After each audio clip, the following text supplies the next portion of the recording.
o trabalho do trabalhador do SUAS em tempo de pandemia, né, é o tema da semana propriamente dita do servidor da SASC da segunda semana.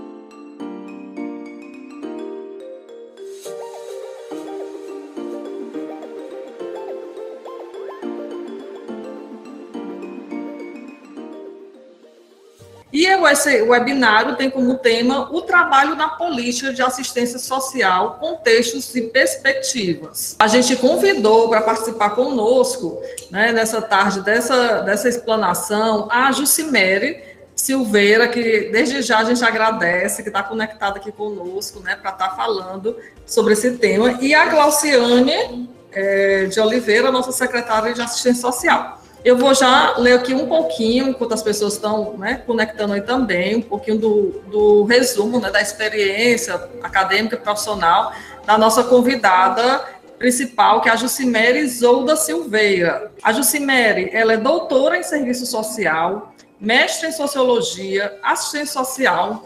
Ela foi consultora do Ministério do Desenvolvimento Social pelo Programa Nações Unidas para o Desenvolvimento e assessora técnica na Secretaria de Trabalho, Emprego e Promoção Social. Exerceu o cargo de superintendente do planejamento da Fundação de Ação Social em Curitiba. É docente do curso de Serviço Social e do Programa de Pós-Graduação em Direitos Humanos e Políticas Públicas da Pontifícia Universidade Católica do Paraná. E professora convidada da Universidade Católica de Moçambique, no doutorado de Humanidades.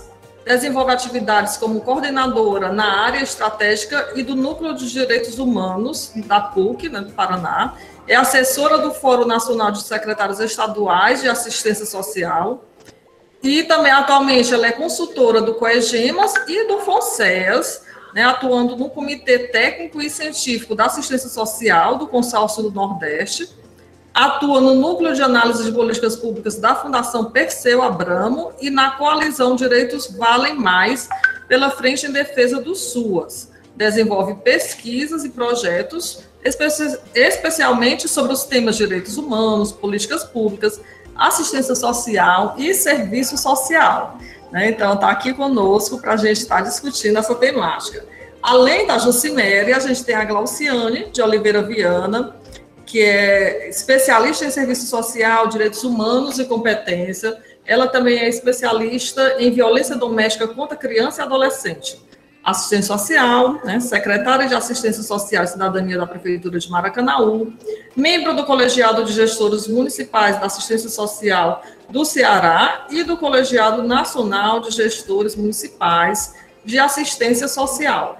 Membro da Comissão Bipartite de Assistência Social do Ceará, CIP, e conselheira estadual da Assistência Social do Ceará. Também ela tem experiência, né, na área de serviço social, com ênfase em assistência social e família. E eu, Kelma Cardoso, né, mestre em planejamento de políticas públicas, administradora, servidora de carreira aqui do município há 14 anos, né, vou estar aqui mediando com muita honra, né, com muita alegria, essa palestra, né, que eu já falei, que tem como tema o trabalho na política de assistência social, contexto e perspectivas.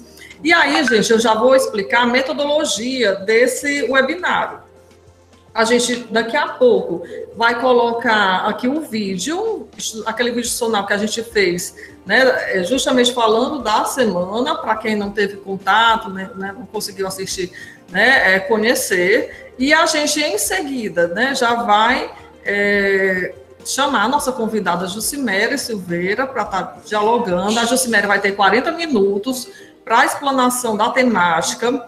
Em seguida, a Glauciane vai ter 20 minutos, e durante todo esse tempo de explanação, vocês vão poder, ou pelo chat, né, escrever perguntas, comentários, né, ou pelo menos dizer que quer, no momento posterior, né, fazer alguma pergunta ou comentário sobre a temática em questão. E aí a gente vai ter, em seguida das duas falas, 20 minutos de perguntas e respostas, né, de diálogo com as duas palestrantes.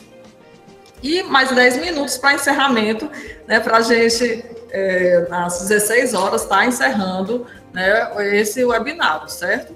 Então, a gente conta com a participação de todos vocês, com a colaboração, e desde já a gente agradece a todos vocês que estão aqui conectados. A gente sabe da dificuldade, né, de estar num horário do expediente, com tecnologia diferente, né, através desse contato mais virtual. A gente sabe que tem lugares que tem uma pessoa, um computador conectado, mas a equipe está prestigiando, né, em grupo, esse webinário, e aí a gente desde já agradece, né, a todos vocês que estão prestigiando, né, e participando, porque sem a participação dos servidores não faz sentido ter Semana do Servidor, né, lógico, é algo inerente à própria semana, né, e já desde já o registro a toda a equipe de organização, né, através da gestão do trabalho, né, da Daniela, Lidiane, Luciana, Fabianas, né, que estão aqui nos bastidores, dando todo o suporte para que esse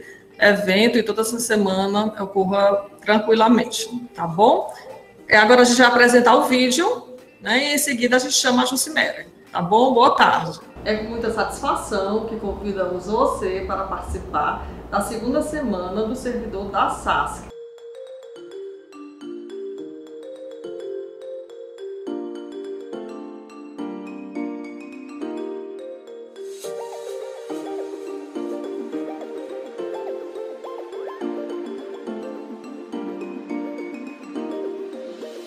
Uma semana organizada com muito carinho por toda a equipe da gestão do trabalho e com o apoio de toda a secretaria.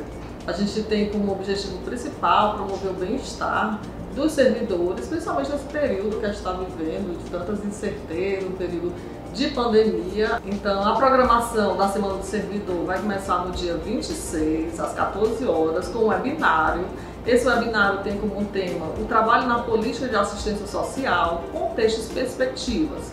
E para estar dialogando conosco sobre esse tema, a gente convidou a Jucimere Silveira, que ela é doutora, professora, estudiosa, pesquisadora, pessoa bastante experiente nessa temática, e com a Glauciane de Oliveira, secretária de Assistência Social e Cidadania de Maracanaú. Ainda teremos na programação várias oficinas de cuidado com o servidor da SASC. Essas oficinas serão facilitadas por servidores ou parceiros da secretaria. Além das oficinas, do webinário, a gente vai ter uma homenagem aos servidores da SASC.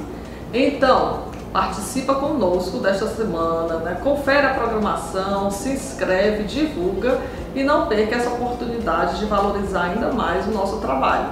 Contamos com a participação de todos. Muito obrigada. O ano de 2020 é um ano que já começou a gente sabendo que ia fazer um fechamento de um ciclo e não esperávamos uma pandemia.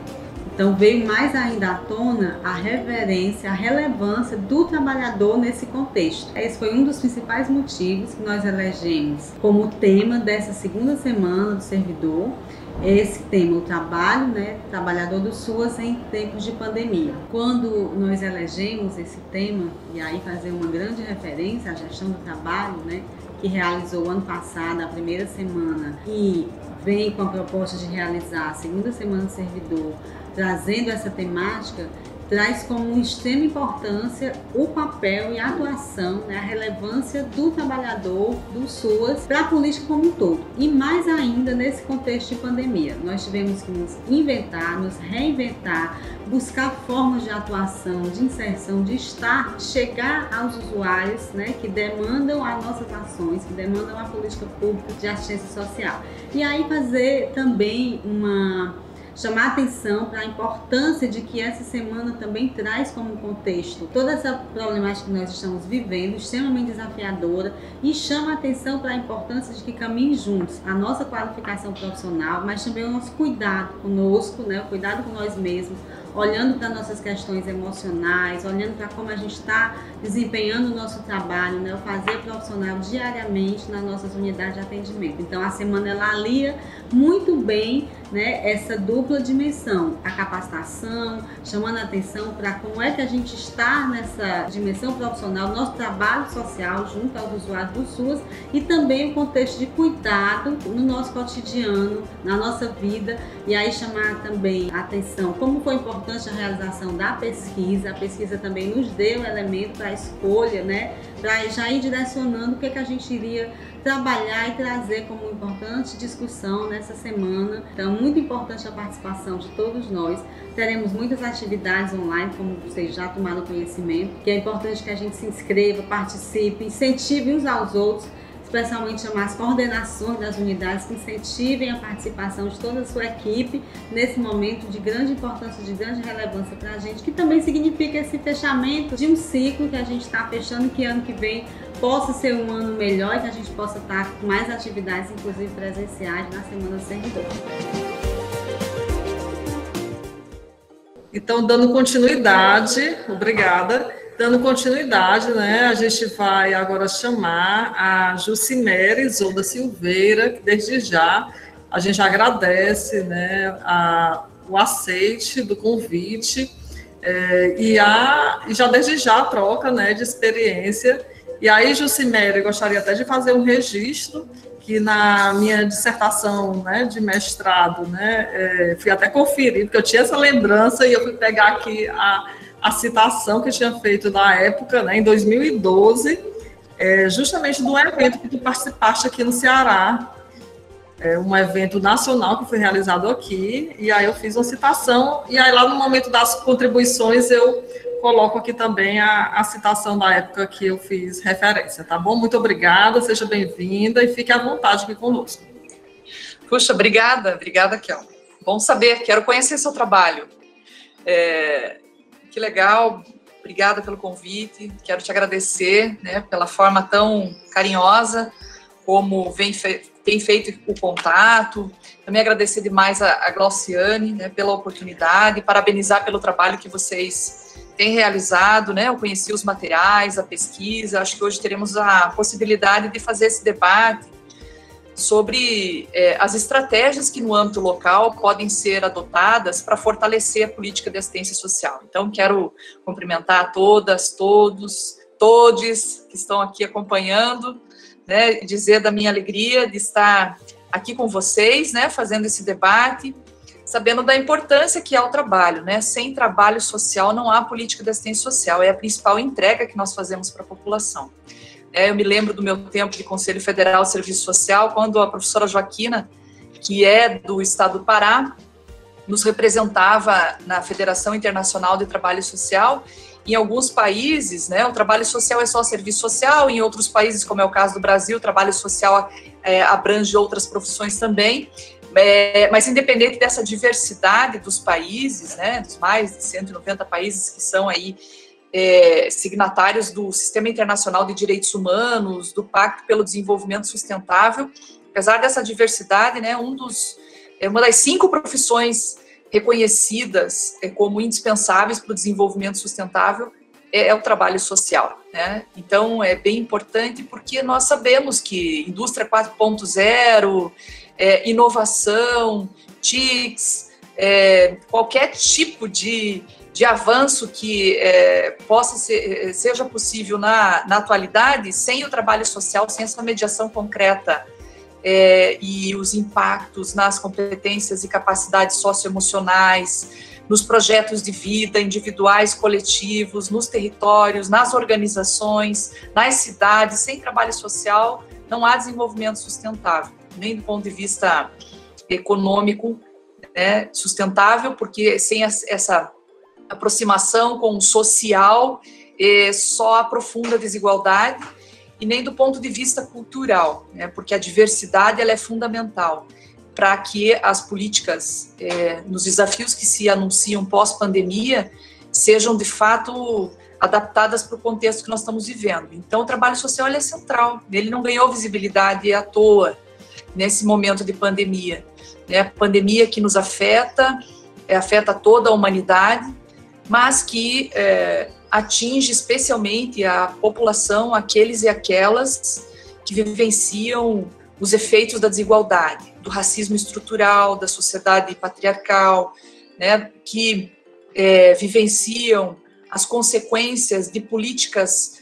coloniais que não superaram as amarras das relações de mando e favor, não superaram essa desigualdade histórica engendrada no processo colonizador. Então, é um desafio muito grande. Nesse momento de pandemia, nós refletirmos, não só aqui no Brasil, esse debate é um debate internacional sobre sistemas de proteção social, né?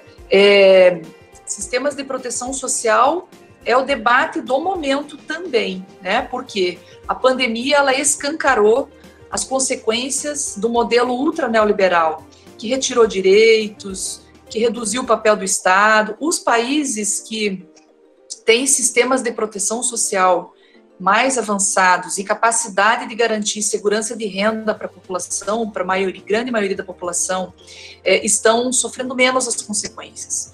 Países, como é o caso do Brasil, que estavam retirando serviços, desfinanciando as políticas sociais, precarizando as ofertas, estão sofrendo essas consequências mais gravemente e terão mais dificuldade para a estabilidade pós-pandemia. Então, o debate sobre a política de assistência social, uma política essencial, que está na linha de frente para enfrentar a Covid, ela não está só agora na linha de frente, ela estará na linha de frente pós-Covid, né? Especialmente porque o Brasil, antes mesmo da pandemia, já vivenciava as consequências de uma desigualdade profunda.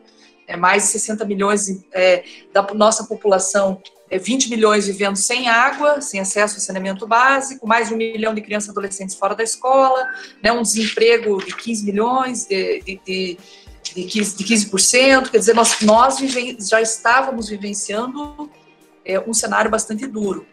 E há um ambiente, que eu posso reconhecer que é uma oportunidade, favorável para debater o papel da assistência social na Seguridade Social e a importância de retomar a sua plena consolidação e implementação do Sistema Único de Assistência Social e consolidação. Então, eu queria começar a partir desse cenário. Nós vamos falar de problemas, mas também temos que falar de soluções. Vamos falar de cenário difícil, duro, não se transforma aquilo que não se conhece, nós precisamos ter aí capacidade de fazer análise de contexto, e esse é o meu papel aqui hoje, mas também ver as oportunidades, as possibilidades, que esse próprio cenário nos permite identificar e que requer de nós capacidade coletiva para potencializar. E com relação às nossas forças, nossas fortalezas, nós temos muitas fortalezas. Não é à toa que os municípios, a secretária começa dizendo, que que foi necessário se reinventar, adaptar o contexto pandemia. Isso significa adaptar a capacidade de manter a proteção, mesmo no momento em que precisava do isolamento. Essa adaptação requer inovação social, capacidade de manter, por exemplo, a proteção referenciada, sabendo que no momento de isolamento, de pandemia, determinados grupos mais vulneráveis sofrem mais violência, a exemplo de criança, adolescente, mulheres, pessoas idosas, sofrem mais violência no ambiente domiciliar. Então, é a capacidade de pensar as formas de proteção, mesmo garantindo o isolamento, adaptação nesse cenário de organização do trabalho, e isso tem relação com a gestão do trabalho. A gestão do trabalho precisa criar ferramentas, precisa criar uma inteligência coletiva que seja capaz de promover desenvolvimento de governança, de capacidade de atendimento, de gestão, de planejamento, de identificação de demandas, de integração entre serviços e benefícios. Então, a gestão do trabalho tem um papel central de construir inteligência não só de dados, inteligência de processos, inteligência de entregas, inteligência de construção conjunta do trabalho. Ela precisa também criar ou valorizar o trabalho combinado. Não se faz nada isoladamente, nem sozinho na assistência social. Nós temos um trabalho coletivo combinado, em que as profissões, com seus respectivos projetos, formação, competências, áreas de saber que incidem no exercício profissional, trazem seus saberes para que, de modo conjunto, contribuam para impactar em fenômenos complexos, que expressam desigualdade, desproteção, violação de direitos humanos. Então, tem um conjunto de ações preventivas de educação em direitos humanos, de organização de cultura, de fortalecimento de laços sociais, de uma cobertura protetiva nos territórios mais vulneráveis e com maior incidência de violação de direitos, e tem um trabalho de atendimento, de reparação de danos para pessoas que sofreram violências, de proteção integral, de atuação operacional com o sistema de justiça, com demandas devidas, né? Não estou aqui falando dos problemas das demandas indevidas, estou falando daquelas que seguram direitos e que nós temos um papel.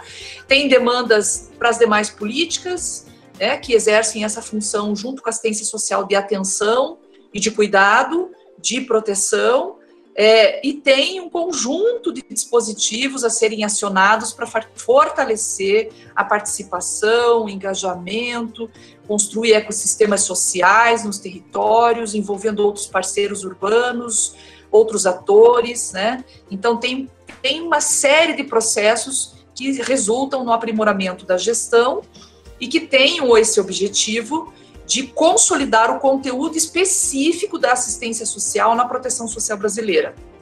Tem um conjunto de dispositivos, de mecanismos que coletivamente construídos qualificam a gestão e tem visando a qualidade dos serviços prestados e tem um conjunto de mecanismos, de dispositivos que nós acionamos para implementar o segundo plano decenal. Daí a ferramenta do Pacto de Aprimoramento da Gestão, cujo objetivo é planejar a cada 4 anos quais são os avanços em termos de serviços, de programas, né, de benefícios, de projetos que devem acontecer no município. Inclusive, quando eu estive na gestão aqui em Curitiba, nós colocamos no PPA as metas referenciadas no território, a exemplo do acompanhamento de famílias com crianças em acolhimento institucional. Essa era uma meta construída a partir de uma análise coletiva das condições de gestão daquele CREAS, para que pudesse acompanhar as famílias que moram no território de referência de CRAS e de CREAS, aqui em Curitiba tem 10 CREAS, para que possamos garantir que o PIA seja efetivado em condições para que essa criança retorne à convivência familiar comunitária a partir do desenvolvimento da capacidade de cuidado, de proteção e de organização dessa família. Isso foi uma meta que foi para o plano pro PPA, Plano Plurianual. Nós colocamos lá em 2013 no PPA, para que em 4 anos nós tivéssemos essa condição. Isso resultou em qualidade de serviço prestado, em desinstitucionalização, né? Nós fizemos Curitiba era a cidade que tinha o maior número de crianças acolhidas em instituições de acolhimento do Brasil, proporcional ao número de crianças, no estudo sobre acolhimento no Brasil, e nós diminuímos o acolhimento em Curitiba de 1.300 para 600, porque houve um trabalho forte nos territórios. Estou trazendo aqui um exemplo daquilo que é possível planejar no âmbito local, considerando variáveis, que é capacidade de prover essa proteção, exige planejamento, equipe, condições, né, organização do trabalho no território, né, precisamos ver capacidade de cobertura da proteção. Bom, então se nós vamos priorizar as crianças e adolescentes, as famílias de crianças e adolescentes acolhidas institucionalmente ou qualquer outra demanda de violação de direitos, nós vamos ter que priorizar. A assistência social trabalha com prioridades, então nós vamos trabalhar com prioridades visando a universalização. Então, se hoje nós estamos cobrindo essa proteção no município, a médio e longo prazo, o que é necessário para poder universalizar a proteção social? Esse exercício nós temos que fazer de forma permanente. Na época que nós atualizamos a norma operacional básica do SUAS, e eu participei da construção da redação dela, nós construímos mecanismos para isso. Então tem que olhar qual é o nível de desenvolvimento do SUAS no meu município ou no estado, o que eu consigo cobrir de proteção social, o que é necessário planejar visando a universalização da proteção social. Quais os mecanismos de gestão e de trabalho que são necessários para territorializar a proteção social, né, e acelerar os objetivos da assistência social. Ao mesmo tempo, gestão do trabalho implica em desprecarização, porque a qualidade e as condições de trabalho, né, a qualidade do serviço prestado para a população depende das condições éticas, técnicas e institucionais em que esse trabalho se realiza. Isso mostra a complexidade da gestão do trabalho. Ela tanto impacta, e por isso nós temos que participar dos processos de governança.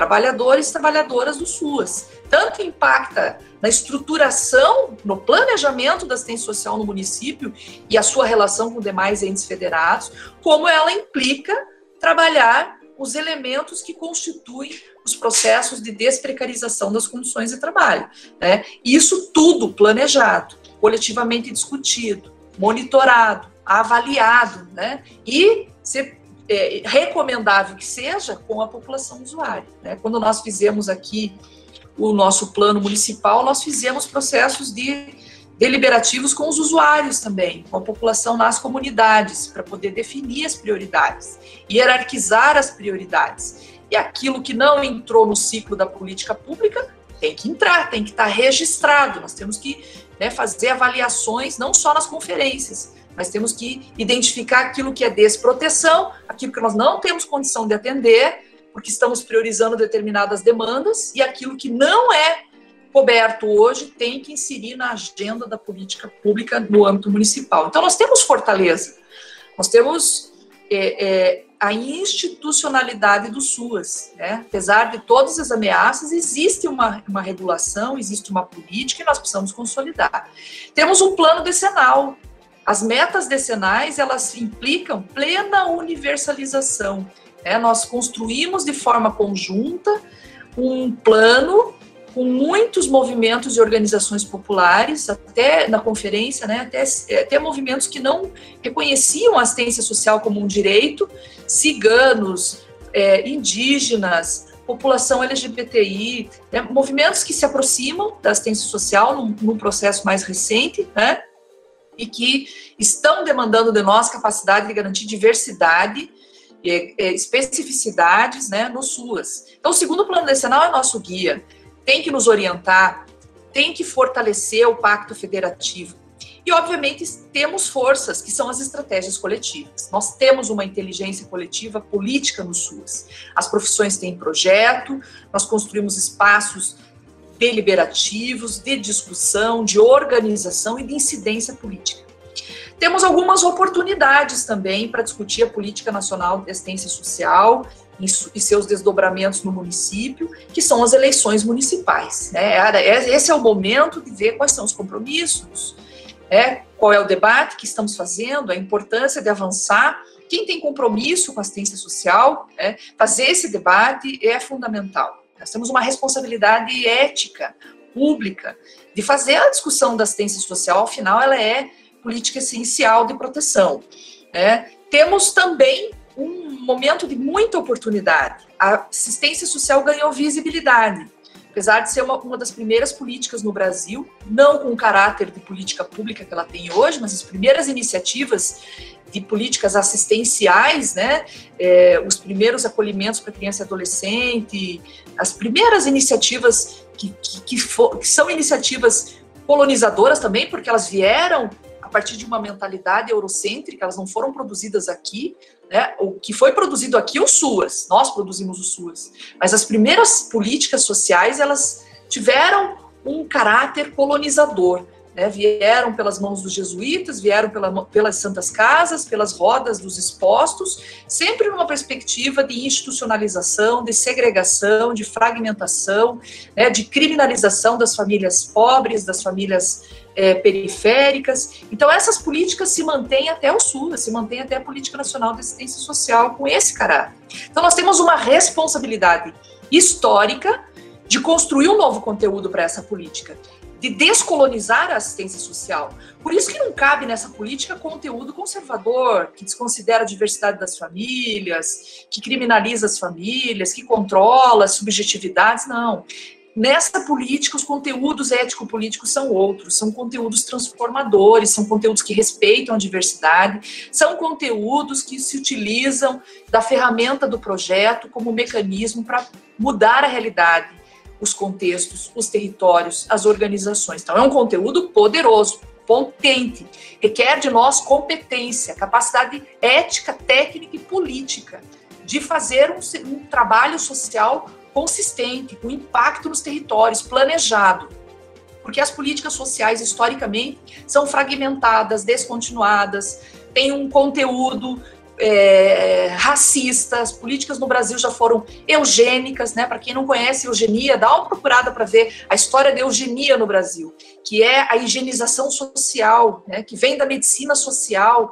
As primeiras escolas de serviço social na América Latina surgiram no Chile, uma perspectiva higienista, em Valparaíso, de higienização social, de medicina social. Por isso que nós nos preocupamos tanto com o conteúdo do Criança Feliz, né? Nossa preocupação em relação ao que a reprodução de práticas conservadoras tem esse sentido. Não queremos colonizar ninguém, nós queremos descolonizar, nós queremos que as pessoas mudem seus itinerários, né? Que os territórios se alterem, que as políticas alcancem e que a assistência social ela tem um papel estratégico, porque além dela prover renda, sobrevivência, ela desenvolve condições, né, por meio do trabalho social, de fortalecer vínculos socioemocionais, afetivos, de proteção e também projetos coletivos de vida, desenvolvendo protagonismo,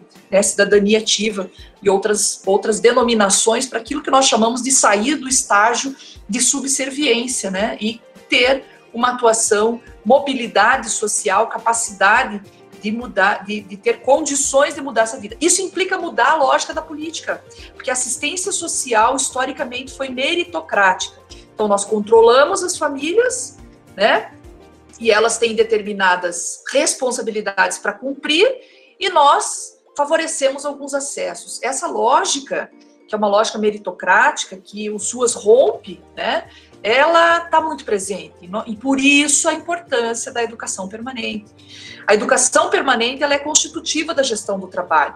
A educação permanente, ela significa construir esse conteúdo a partir do cotidiano de trabalho das pessoas, dos trabalhadores e trabalhadoras do SUAS, das percepções dos usuários e usuárias, porque pode ser que nós estejamos pensando uma coisa sobre o trabalho, como vamos desenvolver, e não é aquilo, não é expectativa, não é aquilo que vai mudar a vida das pessoas, do adolescente que cumpre medida, da família que faz parte daquele coletivo, daquela família que é acompanhada no PAEF.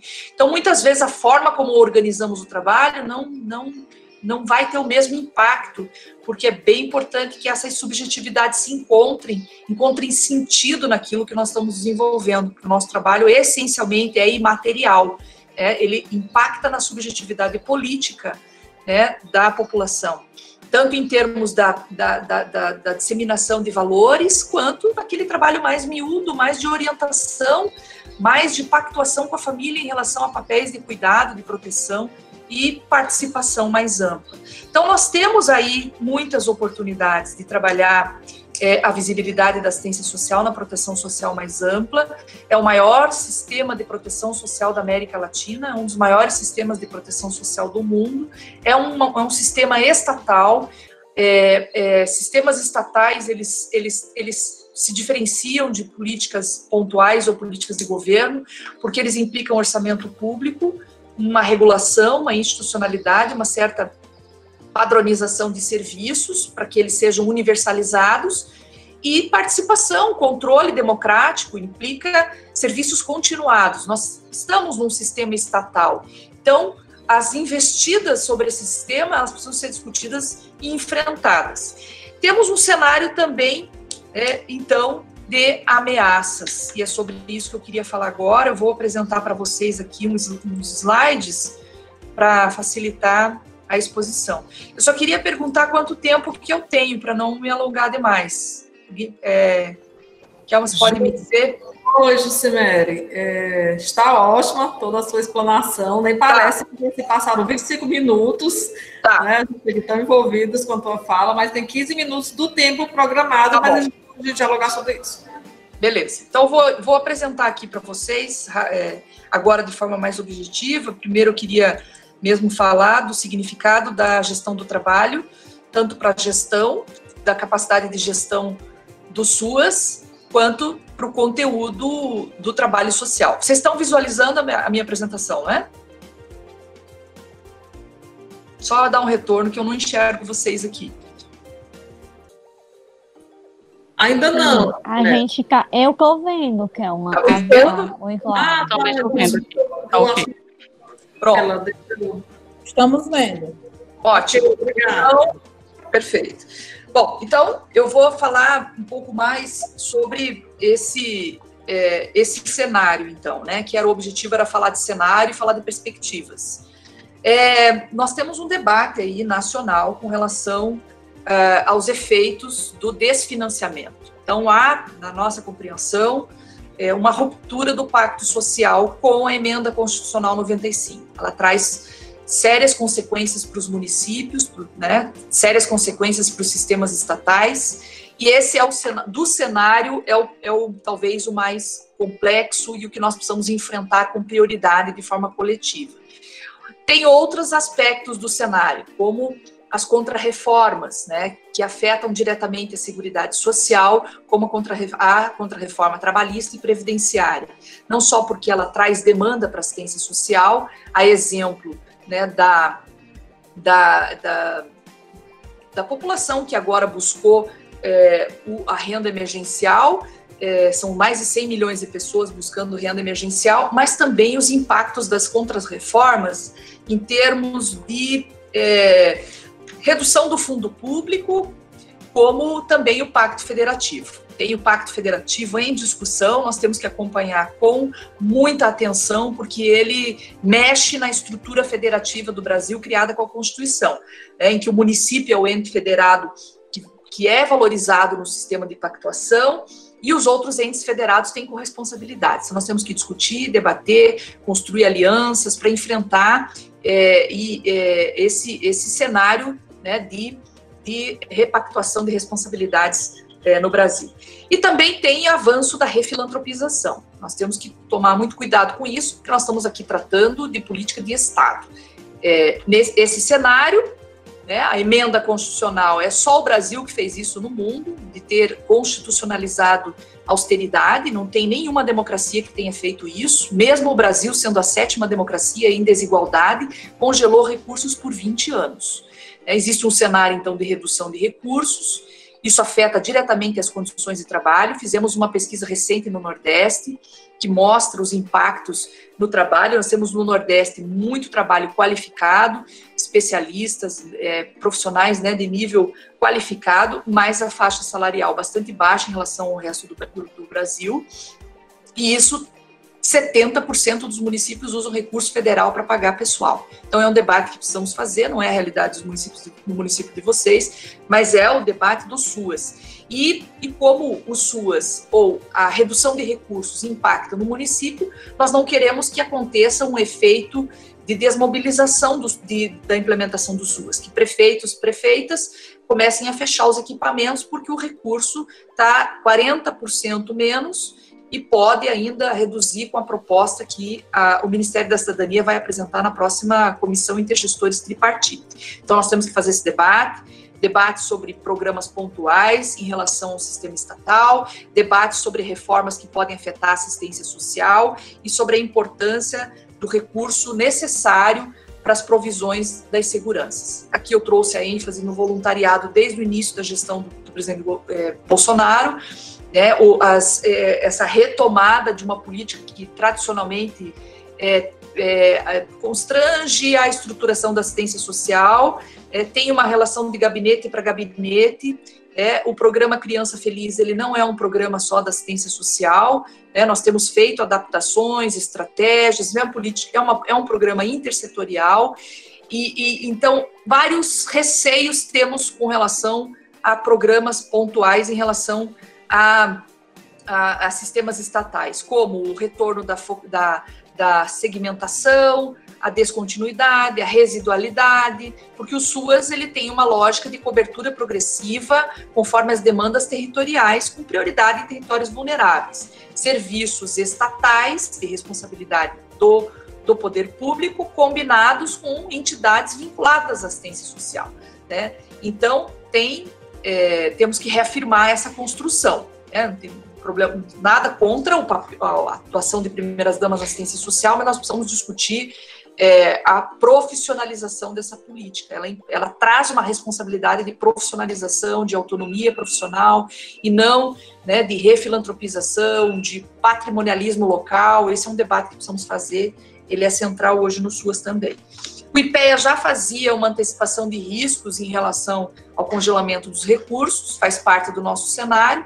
Isso se confirma em 2019, a gente começa a perceber, esse quadro mostra muito isso, né? Um aumento de um programa como Criança Feliz, o IPET, que são as ações estratégicas de enfrentamento do trabalho infantil, para 2020, que é o nosso exercício, não tem nenhum recurso, não tem previsão para 2021, então nós priorizamos o Criança Feliz, mas não temos ações de enfrentamento ao trabalho infantil, mesmo sabendo que ele não só não foi eliminado, como ele voltou e aumentou, né? As CESUAS, outros programas também congelados, e para serviços nós temos um cenário que também se confirmou em 2020, que é de redução. Então, o melhor exercício para assistência social foi em 2014, 3 bilhões, e progressivamente nós temos visto uma redução. Isso, obviamente, que impacta na capacidade dos municípios de garantir que essa proteção social aconteça lá na cidade. Então, para 2020, 1 bilhão e 300, e para 2021 o orçamento é de 1 bilhão apenas. Né? Aqui é um quadro que mostra também, por conta da pandemia, uma tendência complicada no SUAS atualmente, que precisamos nos fortalecer regionalmente e nos fortalecer nacionalmente, que é a utilização dos recursos para enfrentar a pandemia. Aqui 2 bilhões e 500 milhões, vocês podem ver que isso em setembro mostrava que nós estávamos com uma boa execução dos recursos para enfrentar a pandemia e uma frágil execução das ações de manutenção do SUAS, né, que é para manter CRAS, Centro POP, CREAS. Então, assim, baixa execução do recurso ordinário, alta execução do recurso extraordinário. Mas o recurso extraordinário ele não vai ficar na assistência social, é só agora na pandemia. Então, aqui no ordinário, que é para manter até onde chegamos, é que precisa ser fortalecido. Então, existe essa tendência no cenário de não execução dos recursos ordinários, e por conta da portaria, a secretária sabe bem, o efeito da portaria 2362, que retirou aí 40% no valor das parcelas que estão em atraso. Isso também é um elemento muito preocupante, nós não estamos garantindo no SUAS, não está sendo garantido no SUAS o repasse regular e automático dos recursos federais aos municípios. Isso traz muitos problemas para os gestores. Aqui, então, o orçamento 2020, nós vamos, também da medida provisória, aqui só confirma o impositivo, que são as emendas parlamentares, o retorno de execução de emenda parlamentar. Isso é uma história pré-SUAS, né, de que o legislativo ele começa a ter maior influência e capacidade de execução dessa política do que o executivo. Tanto é que os gestores têm se mobilizado todos os anos para recompor recursos do exercício, porque a gestora se comprometeu com um determinado plano municipal e o recurso não chegou, né? Então, esse é um recurso que traz alguns impactos, esse é um cenário que traz impactos, né? Diminuição do atendimento, nós temos uma grande cobertura no Brasil, aí de famílias referenciadas, atendimentos anuais realizados, nos CRAS principalmente, nos CREAS, mais de 1.600.000 atendimentos realizados nos CREAS, e nos centros POPs, né, são mais de 500.000 atendimentos realizados para a população em situação de rua. Então, nós temos uma grande cobertura no SUAS que fica comprometida com o desfinanciamento. Eu não estou falando do subfinanciamento, né, daquilo que precisaria para assistência social, mas daquilo que deveria estar sendo executado. Né? O Brasil é um dos países que mais tem acolhimentos institucionais, né? Essas vagas não refletem tudo que temos no Brasil. Por exemplo, né, acolhimento para mulheres em situação de violência, mudança recente na Lei Maria da Penha traz responsabilidades para os CREAS acompanhar agressores, quer dizer, como é que o sistema de justiça continua demandando da assistência social responsabilidade se o SUAS está congelado. Não só está congelado, está sendo retirado o recurso. Então, isso afeta diretamente a nossa capacidade de atender, de manter essa ampla rede, né, de manter os dispositivos e ampliar os dispositivos que foram criados, como barco, lancha, equipe volante, que era para justamente atender em territórios mais difíceis de acesso, para alcançar a população, né? Comprometendo aí esse atendimento que é realizado anualmente. Aqui nós percebemos uma tendência também, antes da pandemia já estava sendo analisada, que é o aumento de atendimento nos CRAS, por conta do aumento da desproteção, da pobreza, da fome, e ao mesmo tempo a diminuição, aqui vocês percebem aumento de cobertura, aumento de atendimento. E aqui nós vamos perceber uma tendência de manutenção do atendimento para aquilo que decorre do sistema de justiça, como as medidas socioeducativas, 21 atendimentos média mensal de adolescentes em cumprimento. Nós estamos falando aqui de adolescentes em cumprimento de medida socioeducativa nos CREAS, dependendo do município, é executado em outro espaço. Aqui, então, uma manutenção da tendência e uma queda do PAEF, né? Uma queda de um ano para o outro, inclusive. Isso pode ser uma tendência de nós diminuirmos o atendimento planejado, o acompanhamento, portanto, diminuir o acompanhamento e ter que responder aquilo que é demandado pelo sistema de justiça ou aquilo que é demandado pela própria população, como o aumento no atendimento nos CRAS por conta dos benefícios eventuais e da população em situação de rua. Então, outros atendimentos diminuíram, né? Embora a realidade seja outra, como pessoas vitimadas por discriminação em decorrência de orientação sexual. Apesar de ser baixíssimo em 2012, é menor ainda em 2017, né? E um aumento aqui da quantidade de pessoas em situação de rua atendidas. Eu falei 500 mil, mas é 350 mil. Então, isso do que é registrado, né? Daqueles que vêm para o nosso serviço. Então, um aumento. Então, nós percebemos um aumento de atendimento de seguranças mais relacionadas a demandas emergenciais. Ao mesmo tempo, um cenário pré-pandemia de aumento da extrema pobreza, da fome, do desemprego, da desigualdade social, de gênero, étnico-racial. O Brasil é um dos países mais feminicidas, de maior, quase 60 mil, né, anos, 58, 57 mil casos de mortes violentas. Então, nós temos muita situação, né, muitos desafios em termos da estruturação de sistemas integrados e universais de proteção social. O aumento das violências não está sendo acompanhado, isso aqui é cenário pré-pandemia, não está sendo acompanhado de proteção social. E principalmente agora, durante a pandemia.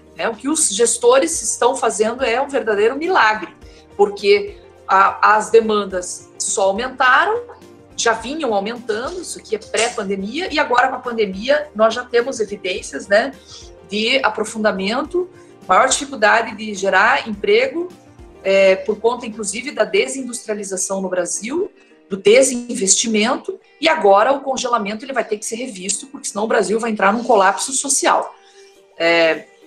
Essas pautas recorrentes no SUAS, de orçamento, expansão de serviço, atuação intersetorial, agendas congeladas, que vocês sabem que lá na ponta são muito importantes, aí no município é muito importante, como regulação de níveis de gestão, para a gente saber exatamente em qual é o estágio de cada município, o que precisa avançar, custo de serviço, outros padrões nacionais são desafio, exemplo de... por exemplo, piso salarial. Eu acho que o SUAS deveria entrar nessa agenda, que na educação existe e no SUAS nós não avançamos, porque se os recursos são basicamente utilizados, né, quais são os componentes que qualificam um serviço? E a outra questão do trabalho, do rendimento do trabalho, da questão dos vínculos de trabalho é essencial. Então, nós temos que enfrentar esse debate. Aqui é uma imagem da nossa conferência democrática, né, que nós fizemos com ampla participação, construímos uma agenda e ela é agora a nossa agenda política.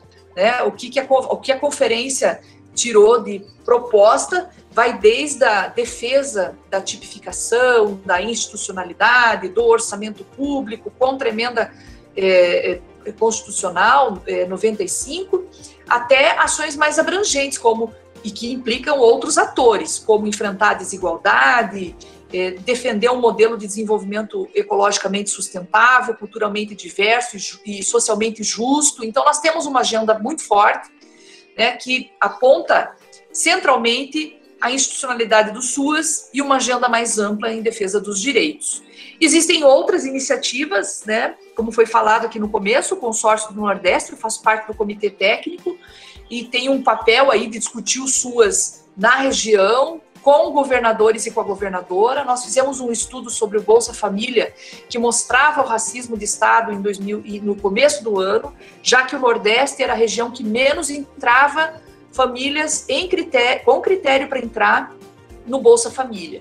E nós, em relação às outras regiões, principalmente Sul, né, e Centro-Oeste, nós conseguimos entrar na agenda dos governadores, e os governadores da região Nordeste entraram com uma ação no Supremo Tribunal, e essa ação resultou na não retirada das famílias do Bolsa Família durante a pandemia. Vejam que essa é uma ação concreta, é uma ação política, os governadores entendendo a importância do Bolsa Família e do SUAS. Temos discutido, fizemos uma pesquisa recente, vocês participaram, sobre gestão do trabalho, e queremos debater parâmetros na região Nordeste. E um dos parâmetros é a questão de um piso para o SUAS no papel do Estado. Né? O que é preciso implementar no SUAS na região Nordeste que garanta essa proteção universal, qualificada, integrada, desprecarizada, né? Outras iniciativas são fundamentais, né? Então nós temos nos inserido mais na agenda dos prefeitos, Federação dos Prefeitos, Associação dos Municípios, governadores, parlamentares, criando frentes, redes, consórcios, né? Atuando mais para fora do SUAS. Nós ficamos muito tempo dentro do SUAS, né? Construindo institucionalidade. Agora nós estamos mais para fora, debatendo essa política com parlamentares, com governadores, prefeitos. Isso é fundamental, porque a assistência social precisa, de fato, ser encarada como política essencial, né? Não só reconhecida por decreto, ela tem que se transformar em orçamento, em serviço, em planejamento, em ações, né? E nós temos, então, investido muito nas coalizões, né? Defendendo a institucionalidade, dialogando com movimentos. Eu faço parte da coalizão do Direitos Valem Mais, tem mais de 200 entidades, debatemos assistência social, fizemos uma importante nota técnica que está nas mãos da ministra Rosa Weber para revogar a emenda constitucional. Lá nós colocamos exatamente as consequências disso, como que isso penaliza a população e por que a assistência social é importante, né? Porque há muito desconhecimento em relação a essa política, seu alcance, sua abrangência, seu papel constitucional, né? O que ela é demandada por outras políticas, planejada nela mesma, demandada pelo sistema de justiça, né? Então, temos investido muito nisso. E aí algumas ações mais imediatas que eu queria aqui apresentar. Que é consolidar o SUAS, né, visando seu pleno funcionamento, e aí nós temos elementos constitutivos desse pleno funcionamento: comando único, repasse regular, pactuações, instâncias em pleno funcionamento, conselho, CIB, serviços tipificados, regulações, né, em âmbito municipal, estadual, nacional. Isso é a institucionalidade do SUAS, não pode abrir mão, né? E aí, óbvio que algumas oportunidades estão surgindo, como o PL 4292, que traz serviços não cofinanciados. Nós fizemos um PL para justamente dar visibilidade a serviços como instituição de longa permanência, acolhimento para criança, para mulher em situação de violência, benefício eventual, que não são cofinanciados pelo Fundo Nacional de Assistência, né? E estudos de desproteção, estimativa de cobertura, isso nós também temos que investir, né? Então é um pouco falei do cenário, estou falando das nossas oportunidades, das nossas forças, das nossas fortalezas, né? Temos aí que Temos uma agenda definida coletivamente, que é da Conferência Democrática, e temos novos atores no cenário, atores muito importantes, como movimentos sociais que colocaram na sua agenda a assistência social. Então, nós ampliamos a nossa agenda. A Coalizão Direitos Valem Mais tem feito um debate com o Supremo Tribunal, com o Legislativo, sobre a importância das políticas sociais. Fizemos uma segunda nota, mostrando o desfinanciamento. Aqui, por exemplo, a educação. Vejam, né, a redução da educação de 113 bilhões em 2014 para 70 bilhões para 2021. É uma redução drástica de recursos. Tivemos uma vitória, que é o Fundeb, né? E por isso mostra que as políticas sociais, elas são disputadas na esfera pública do Estado. Tem avanços e tem retrocessos. Por isso que a gente precisa fazer sempre leitura das conjunturas, identificando essas ameaças e, ao mesmo tempo, nos fortalecendo e criando ações para poder avançar na defesa dessa política. Aqui, a assistência social é um gráfico que eu já mostrei, né? Para 2021, tem aqui um recurso de 1 bilhão e 300 milhões, segurança alimentar também tendo uma queda de quase 1 bilhão, na saúde também, um desfinanciamento muito alto, né? Tivemos aí uma perda de 40 bilhões, 44 bilhões, e as ações da agenda que vocês também podem participar no âmbito do município, com as organizações, com as entidades, assinando a adesão aos Direitos Valem Mais, participando dessa grande frente nacional que coloca os serviços essenciais. Nós fizemos um cálculo para defender, para o orçamento de 2021, o recurso de 305 bilhões para assistência social. Isso também compõe o Bolsa Família. Nós estamos propondo a continuidade do auxílio emergencial como Bolsa Família ampliada, no valor de R$600, podendo chegar a 1.200, defendendo que a pandemia trará desproteções e agravamento da situação. Ela não é só uma crise sanitária, ela é uma crise social, ambiental, né, sem precedentes. Então, nós precisamos, de fato, né, dizer qual é o tamanho da assistência social. Mas nós não temos muitos parâmetros, e por isso a importância do município construir suas estratégias para planejar em âmbito local a sua política. Não temos muito parâmetro nacional de quanto seria o recurso hoje para assistência social necessário, qual é o tamanho da nossa desproteção. Por isso a importância de espaços como esses, né, denunciando, dialogando com a sociedade. A assistência social já perdeu 63% do seu recurso com a emenda constitucional, ela de fato precisa ser derrubada, né? Saúde também tem perdido recursos. Participamos da plataforma dos movimentos, da Frente em Defesa da Renda, uma renda básica para o Brasil.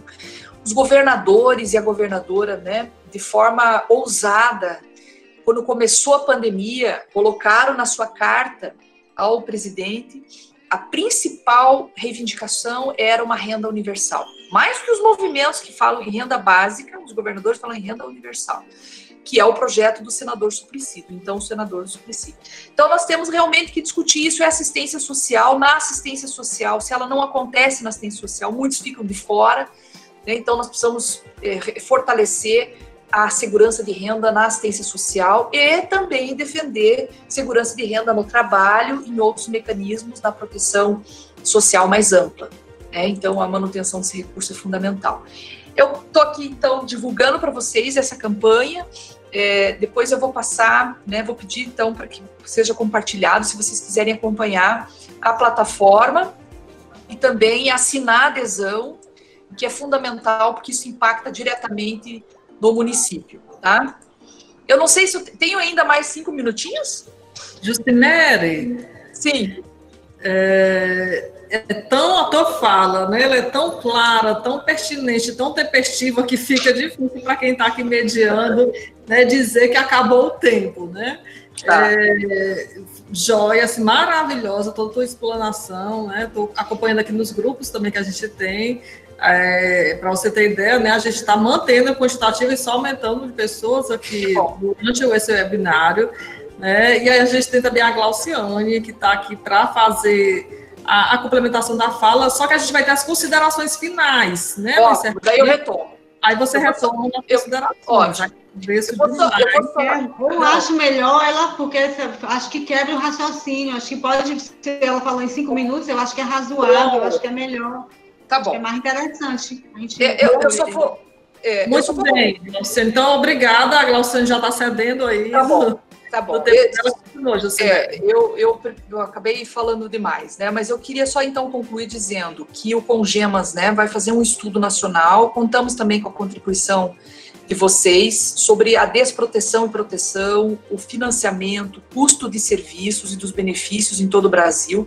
Essa é uma pesquisa inédita, muito importante. Ela mostra o grau de proteção, de corresponsabilidade e é isso que é fundamental construir no município também. Não só em nível nacional, eu trouxe o cenário nacional para vocês, mas isso sem o município não tem o menor sentido. E o município também pode criar ferramentas, processos, né, para construir incidência política, para incidir na política, na agenda da política em âmbito municipal, superando as práticas gerencialistas, patrimonialistas, criando um modelo inteligente, inovador, deliberativo, para reduzir desigualdade, vulnerabilidades, violações. E aí eu tenho material que eu posso compartilhar para vocês da experiência de Curitiba, que nós implementamos um modelo deliberativo, que é um modelo muito usado em alguns países como a Espanha. Portugal também atua muito em territórios que busca restabelecer a confiança com a população, construir espaços e mecanismos horizontais de construção conjunta, de negociação, de pactuação, de atuação intersetorial. A administração pública deliberativa é uma concepção e é uma prática inteligente de construir governança no âmbito local, com efeitos muito positivos, trabalhando desde diagnóstico até novas formas de relação com a sociedade, sempre enfatizando coletividade, a população que se beneficia desses serviços. E a apresentação também vou compartilhar com vocês aqui algumas experiências do que fizemos e do que estamos fazendo, caso vocês tenham interesse, né, de depois consultar. Então, no programa Curitiba Mais Humana, nós tivemos várias iniciativas de educação permanente no território, com foco, né, na construção conjunta de conhecimentos, trabalhadores construindo em conjunto, diagnosticando, tendo tempo definido por portaria para realizar estudos, planejamento no território, atuação organizada no território, pesquisa como população em situação de rua, desproteções.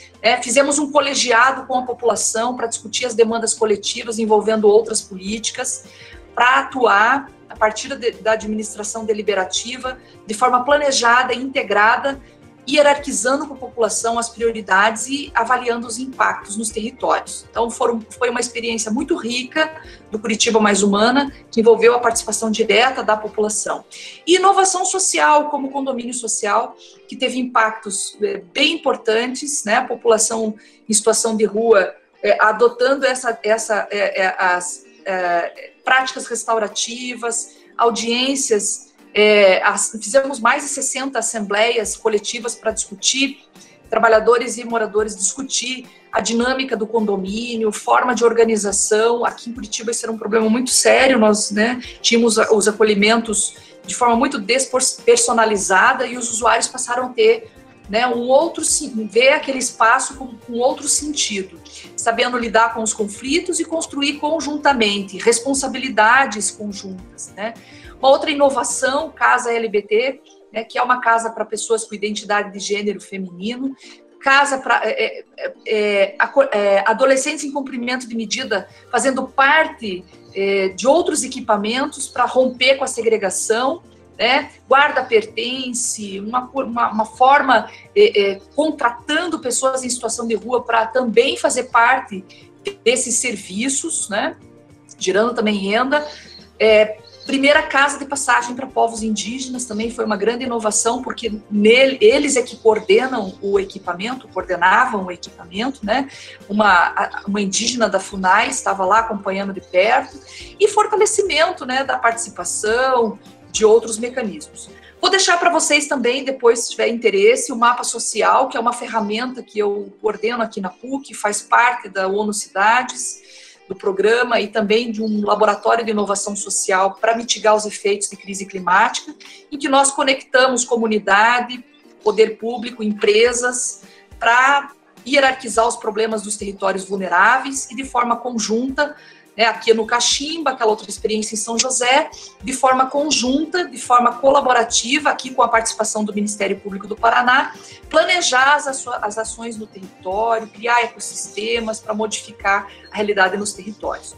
Continuamos fazendo pesquisa, mesmo em tempos remotos, e temos um laboratório de inovação social aqui na PUC, com mais de 20 estudantes, todas as professoras envolvidas. Temos contribuído com os problemas e com as demandas aqui regionais, mas também contribuído nacionalmente, né, buscando acelerar ideias. No debate, eu queria falar com vocês como que a gente pode construir inovação social na assistência social numa perspectiva crítica, né? Tivemos experiência com a população em situação de rua, com a Caritas, é possível fazer, tem metodologias para isso, né? E nós estamos à disposição também para compartilhar com vocês a partir desse projeto COVID, que visa assessorar os municípios, as organizações, produzir material, estudos, boletins, para que subsidiar a atuação, como, por exemplo, o planejamento em situações de emergência, né? Então, desculpa se falei demais, né? Estou à disposição para o debate, para que possamos partilhar, não só nesse momento, em outros momentos também, possibilidades conjuntas, né? Vocês com as experiências de vocês, saberes de vocês, né? Nós também, para poder fazer essa partilha e pensar possibilidades que só fortalecem a nossa política, ampliam direitos, né? Defendem o trabalho. Então, muito obrigada aí pela oportunidade. A gente é que agradece, Jucimere, né, e além de toda a experiência, a expertise no assunto, né, a empolgação da tua fala. Muito obrigada. A gente dá continuidade com a Glauciane de Oliveira, nossa secretária de Assistência Social. Então, assim, agradecer, né, a presença virtual, mas bem forte, bem incisiva, bem interessante da Jucimere, trazendo um contexto bem difícil, mas com uma leveza, e pelo menos para mim chega como um convite à motivação, né, que a gente perceba o quão essa matéria-prima desse cenário desafiador precisa nos nutrir para que a gente continue na luta, né? Então, muito obrigada, Júcia. Acho que venho acompanhando os diálogos do CONGEMA, né? E você sempre muito militante na luta aí em defesa do nosso SUS, na construção e agora em defesa, né? Também agradecer a todos os nossos trabalhadores, né, que estão aqui nesse movimento com a gente, né, a gente está construindo junto essa semana, né?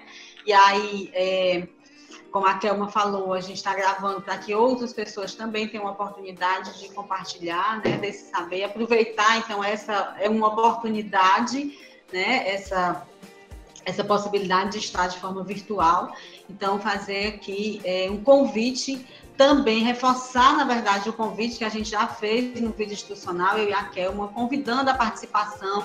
Eu penso que aquelas pessoas que mesmo não conseguiram se inscrever, mas entre em contato com a gestão do trabalho, as atividades, para que possa ainda fazer parte, né, das atividades no decorrer da semana, que a gente está aliando essa questão mesmo das reflexões e do saber profissional a um momento de cuidado, que é muito importante nesse cenário tão desafiador.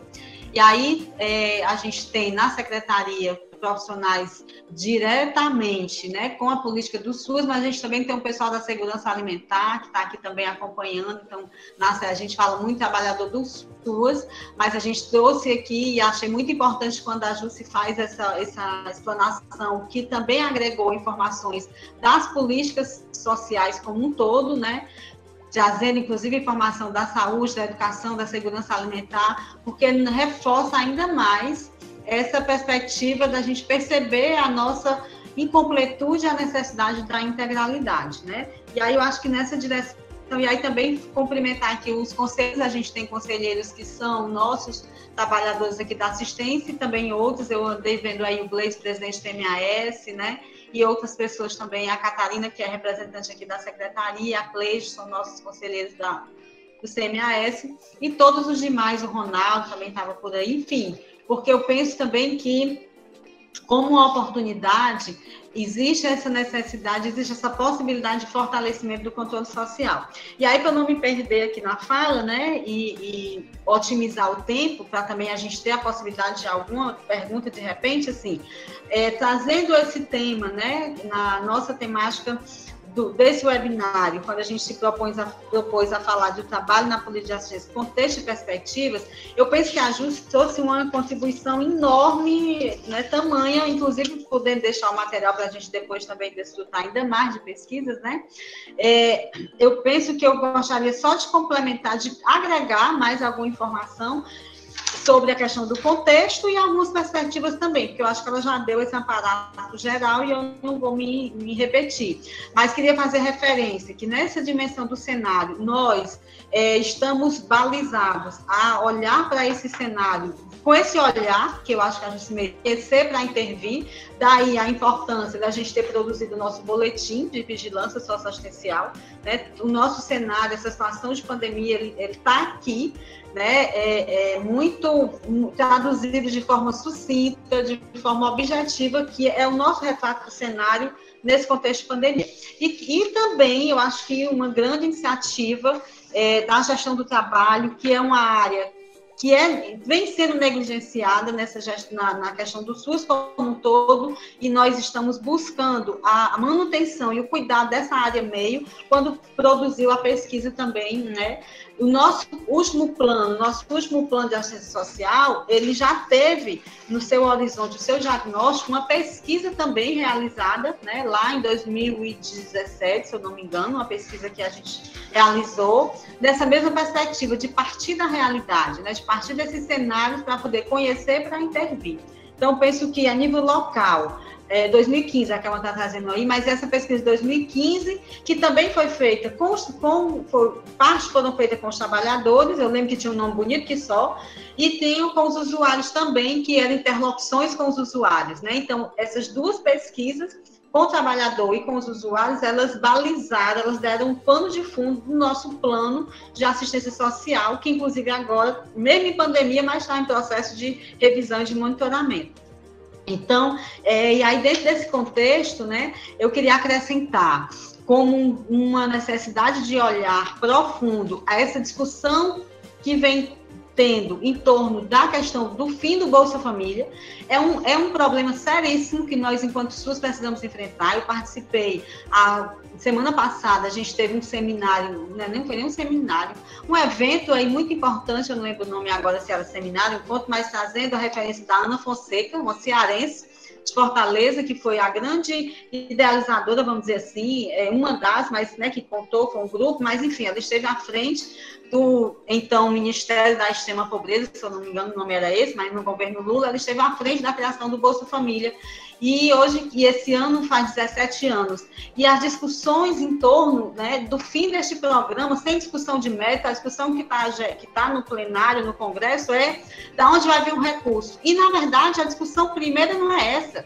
Nós já temos um programa que funciona, um programa, né, extremamente importante na perspectiva, um benefício socioassistencial que está aí de complementação de renda, sendo discutido o final dele e a gente meio que assistindo de camarote, vamos dizer assim, né? Porque também penso que são tantas emergências, é um cenário tão desafiador, que essa questão do Bolsa Família vem me preocupando muito. Eu acho que ela precisa começar a pautar mesmo o mérito. Por que a gente quer acabar com o Bolsa Família? A gente já sabe que tem um pano de fundo político nessa dimensão toda aí desse desgoverno que nós estamos, né, tendo que vivenciar. Mas eu penso que nesse contexto, para o SUS, é extremamente importante olhar para essa questão e ver como é que a gente se posiciona. E aí, talvez, até dentro dessa campanha do Direitos Vale Mais, né, Justo, trazer também essa discussão. Um grande problema sério nesse contexto também, que é a ausência de coordenação nacional. Nós vimos aí o que aconteceu com o auxílio emergencial, correndo por fora do SUS, e com todos os problemas que nós enfrentamos no cotidiano, nós que executamos o SUS. Então, a gente está vivendo hoje uma ausência de coordenação nacional, né, da política de assistência social, isso é um fato. E, por fim, Por fim, não. Penúltimo ponto, essa coisa que a Jucimere já traz, mas é a questão das eleições, que a gente vem tendo um panorama a nível nacional e há uma ausência da pauta da política de assistência social nos programas de governo, nos programas e nas discussões da eleição. Né? Não há uma discussão da assistência enquanto o sistema realmente, enquanto os nossos candidatos não sabem o que é SUAS, nossos prefeitos também estão engateando. Aqui a gente tentou matricular o nosso, né?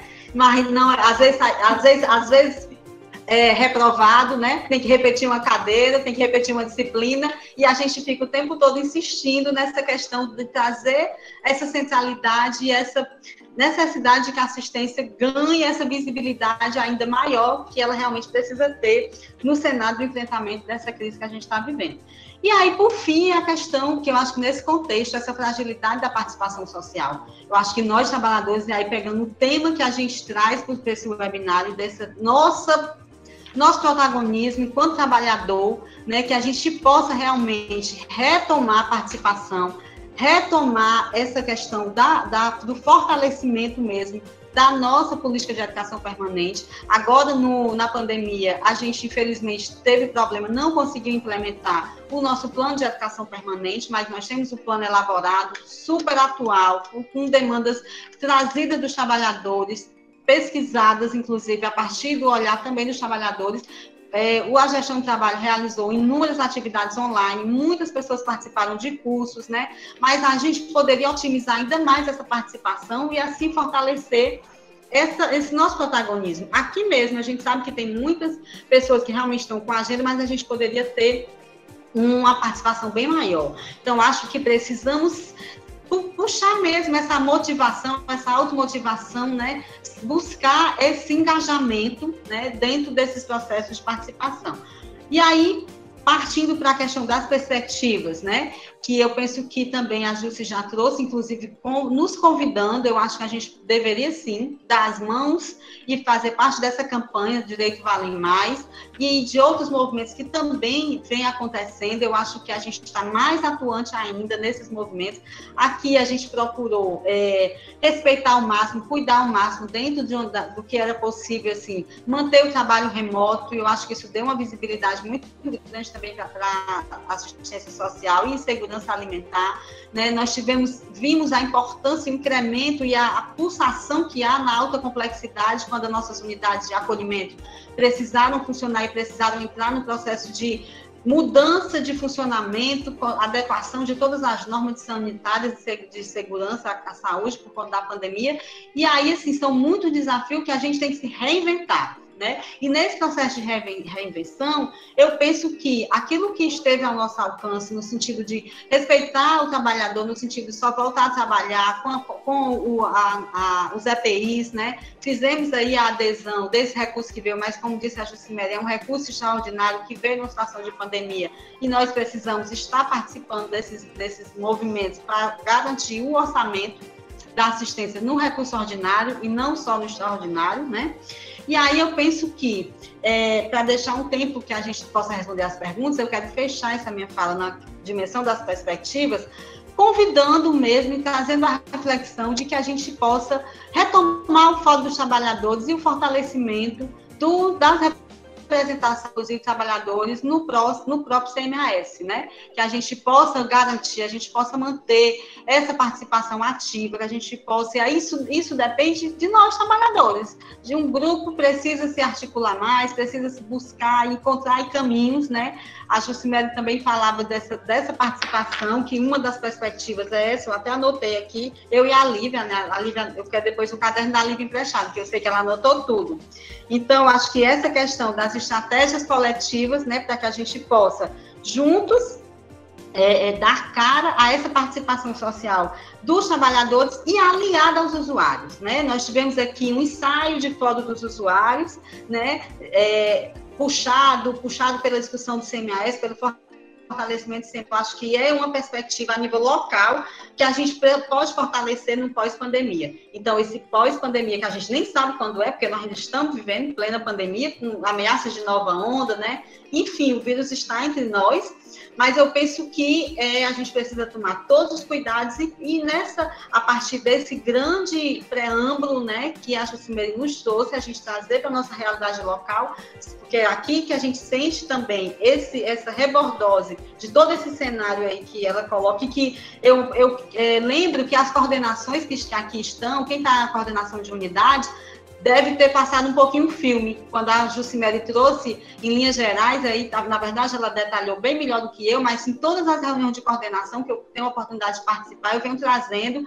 um pouco desse cenário, um pouco dessas ameaças, um pouco dessa situação, né, que a gente está vivenciando. Então, acho que passou um filme na cabeça de quem já me ouviu falar disso, e como por isso que eu também valorizo e penso que é importante estar em outras instâncias, como no Congemos, como na CIB, como no SES, né, trazendo também essa discussão para a Secretaria do Estado, porque precisamos desse fortalecimento também da direção estadual, porque se a gente está com uma ausência nacional, que eu acho que a gente vai ficar por muito tempo ainda, enquanto tiver Bolsonaro no poder, esse é o modelo, né, com o esvaziamento da assistência e o fortalecimento do Ministério, da nossa, né, Damares aí, trazendo ideias assim, super loucas, e que vai contra o que o SUAS prevê, propõe, né, estabelece. Então, é um cenário muito desafiador, mas que eu penso que para nós, que somos trabalhadores, militantes de uma política, como dizia a nossa querida Alba Pinho, né, rema contra a maré, a gente vive remando, vive num espaço contraditório, né, eu nunca mais tinha escutado essa palavra, mas hoje eu me lembrei dela.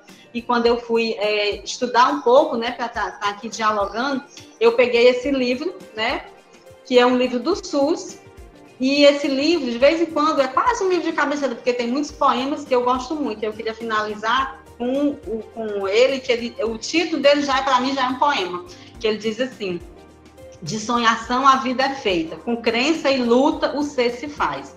Então, acho que a gente precisa redefinir nossas crenças, que a gente vem se reinventando, e tomar as rédeas dessa luta para que a gente possa se refazer nesse cenário. Boa Semana do Servidor para todos nós, vamos participar, e mais uma vez, obrigada, Jucimere. Glauciane e Jucimere, né? Eu estou aqui do lado de uma sala também cheia de pessoas assistindo, eu escutei palmas, viu? Vindo aqui da outra sala. Então, compartilhando as palmas, aí também estão aí no chat, né? As duas palestrantes.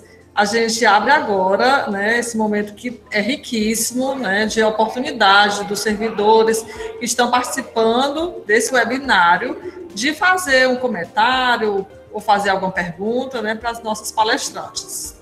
Ana Paula, você é a primeira. Uma coisa boa. Seja bem-vinda. Não é para mim. Boa tarde a todos, professora Jucimere, um prazer ouvi-la. Conheço o seu trabalho já. Eu vou colocar uma questão aqui bem polêmica. Quem me conhece sabe que não é novidade, as questões polêmicas. Sobre uma análise que eu estava ouvindo de determinados profissionais, não da área da assistência, mas estudiosos da sociedade como um todo. A assistência social no Brasil, ela não iria, devido a esse processo que nós estamos vivenciando, do retrocesso das políticas, né, de direitos, e a pandemia trazendo a vulnerabilidade extrema, né, que nunca foi eliminada, mas que ela se tornou extrema nesse processo. Será que a gente não estaria transcorrendo para um caminho de termos uma única proteção, e essa única proteção se configuraria como a especial? E aí a gente nem teria mais essa coisa do elencar o básico e o especial, mas sim a proteção de um modo geral, porque, na verdade, o que é que se configura agora no nosso país é a vulnerabilidade total, né, e a perda dos direitos. E a especial, ela é essa, né, é esse foco. E se, de repente, num contexto de que a crise ela não se amenize, se seria esse o caminho da assistência social, a gente estaria, vamos dizer assim, nesse percurso. Não sei se deu para ficar clara a minha questão. De ficar só como proteção especial? Isso. Seria esse o foco da política no Brasil. O foco da política. Vamos ver se tem mais alguma pergunta para a gente fazer, né? Kelma. Oi, Leiliane. Elma, dá para me ouvir? Dá sim, pode falar. Boa tarde. É porque dá, né? Porque minha internet tá ruim, gente, por isso que eu não vou ligar. Vocês sabem que eu ligo câmera, né? Porque eu tô pelo celular e realmente, se eu desligar, eu tô todo sempre caindo. Primeiro, então, boa tarde. Eu quero bem rápido, né? Primeiro, parabenizar a equipe da gestão do trabalho. Parabenizar também as reflexões aí muito pertinentes para o nosso momento, né? Da Jucimere, conheço aí ela das nossas militância no conjunto Cefaz-CRES. Então, muito bom revê-la, fiquei muito feliz pela gestão do trabalho trazê-la até o nosso município. E assim, eu queria fazer essa reflexão, né, de que, na verdade, eu queria mais fazer mesmo reforço, né, da importância que é hoje, a gente está lutando hoje para manter algumas conquistas que nós, ao longo dos últimos anos, tivemos no campo da assistência social. Um campo que não é fácil de fazer, né, processos de disputa, uma vez também que você falou perfeitamente bem os processos de desprofissionalização. E reforçar de que, e aí a Glauciane é muito feliz nessa questão da participação, de que realmente se fez do SUS passa pelas ações coletivas, por nós nos estar, principalmente nos territórios, nos espaços onde estamos, com outros, né? Outros que também defendem o direito, né? E em nome também de quem precisa ser protegido nesse país, que não é um número tão pequeno, né? Então, eram essas mais as contribuições, e dizer que a campanha realmente é muito necessário. Acho que a gente tem que dar mesmo visibilidade, fazer disputas, né? E distar tantas narrativas que existem aí, né, diante da política de assistência. Muito obrigada, era isso. Não sei se deu para ouvir, que é uma tudo. Leiriane, foi muito baixo, foi baixinho o teu áudio, pelo menos aqui para mim, mas deu para ouvir sim. Eu queria saber se tem mais alguém para a gente fechar um bloco, pelo menos 3, né, perguntas, contribuições, para a gente passar para o primeiro, para a Glauciane.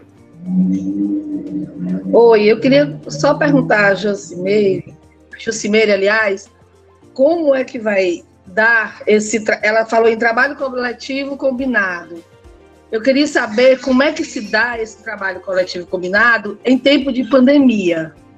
Como nós que estamos na ponta, lá no CRAS, vai conseguir realizar esse trabalho? Quais são as estratégias, as possíveis? Pronto. Então, a gente agradece as 3 participações, as 2 Ana Paulas, da Leiriane, e a gente, né, por enquanto, conclui esse bloco para a Jucimere e Glauciane estarem dando as contribuições.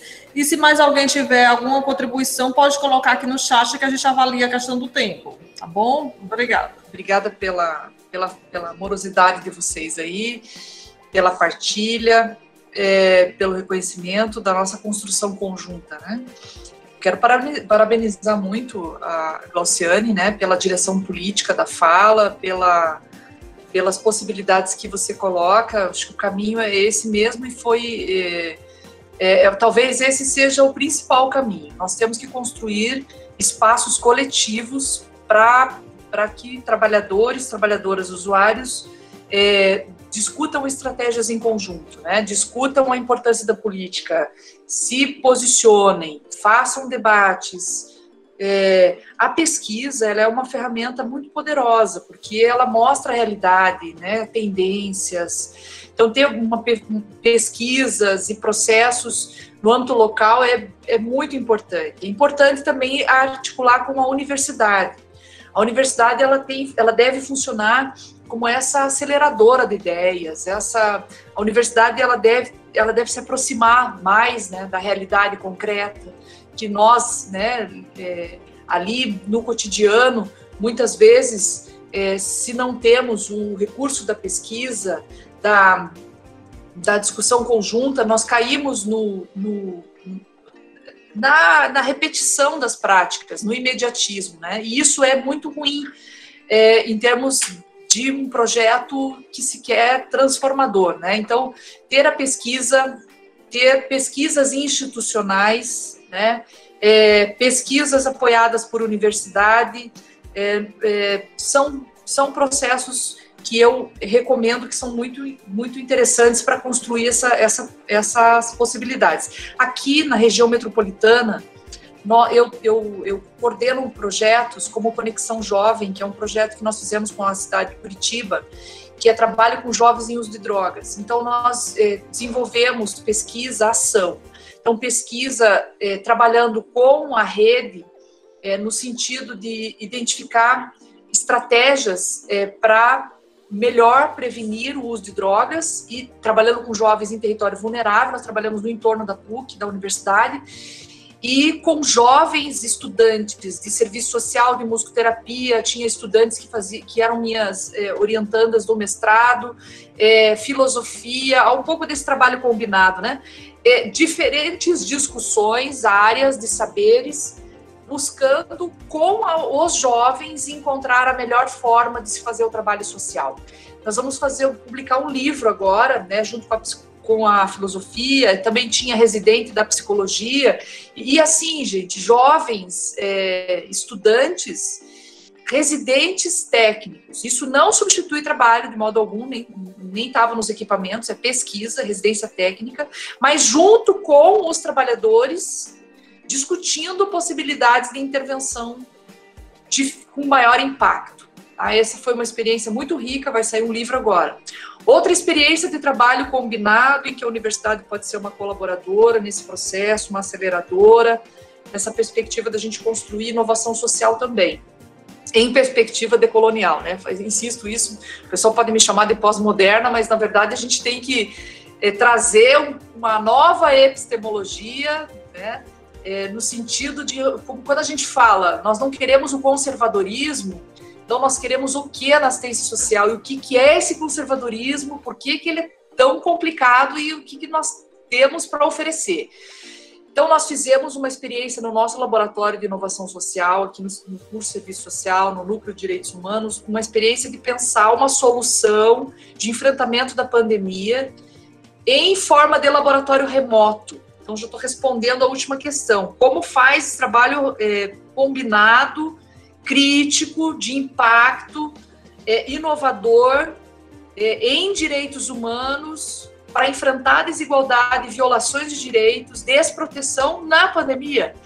Nós fizemos reuniões remotas, né, com o INRUA, que é o Instituto de População em Situação de Rua e Direitos Humanos, o Movimento Nacional de População em Situação de Rua, com a Caritas Brasil, que trabalha com migrantes. Fizemos mapeamentos, usamos o recurso do mapeamento de demandas, pegando percepções, hierarquizando, vendo os problemas, e a partir daí nós construímos um programa, um projeto. Esse projeto agora está sendo apresentado na CIB, nos conselhos. O governo do estado aqui não quis incorporar, mas os municípios estão interessados, que é compra do alimento produzido na agricultura familiar, compra direta, segurança alimentar, traz o alimento para as cozinhas comunitárias de Curitiba, que são operadas com apoio pelo movimento, com apoio da igreja e das pastorais sociais, e nós, junto com o movimento e com a Caritas,